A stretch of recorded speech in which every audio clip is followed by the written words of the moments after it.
ମୋ ନାଁ ଅକ୍ଷୟ କୁମାର ପାଢୀ। କୋଉଠୁ ଆସିଛନ୍ତି? ମୁଁ ଆସିଛି ବିଳାଶୁଣି, ବାଙ୍କିଆଟି ବିଳାଶୁଣି। ଆଚ୍ଛା, ଏଇ ଯୋଉ ଗୋଟାଏ ଦିନର ଶରଧା ବାଲି ଆଜି ନେମାଳ ପୀଠ ତା ବିଷୟରେ କଣ କହିବେ?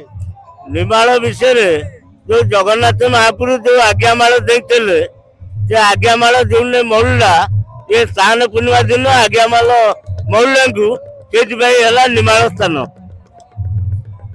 ଆଉ ଆଗକୁ କଣ କୁହ? ଇଠି ଥିଲା ମୁସଲିମ ଖାଁ ଥିଲା, ମୁସଲିମ ଖାଁ ଥିଲା। ମୁସଲିମ ଖାଁ କଣ କଲା, ଯୋଉ ଗୋମାଂସ ଦବ ବୋଲି ବସିଲା। ଯୋଉଠୁ ଜଗନ୍ନାଥ ମହାପ୍ରଭୁ କହିଲେ, ଯୋଉ ଅଚ୍ୟୁତାନନ୍ଦ ମହାପୁରୁଷ କହିଲେ ଗୋଟେ ମାଟି ହାଣ୍ଡିରେ ତାକୁ ରଖିଦିଅ, ଗୋଟେ କପଡା ଗୁଡେଇ ଦିଅ, ଗୁଡେଇ ନେଇକି କଦଳୀ ପତ୍ର ପକେଇ ଦିଅ। ତାପରେ ସେ ଜଗନ୍ନାଥଙ୍କୁ ଏମିତି ହାତ ଟେକିଲେ, ଦି ହାତ ଟେକିକି କହିଲେ ମହାପ୍ରଭୁ ତୋ ମହିମା ତୁ ପ୍ରକାଶ କର। ଏତିକି ଯେତେବେଳେ କହିଛନ୍ତି, ସେ ମହାପ୍ରସାଦ ଡାଲି ବେସର ସେ ସବୁ ହେଇଗଲା।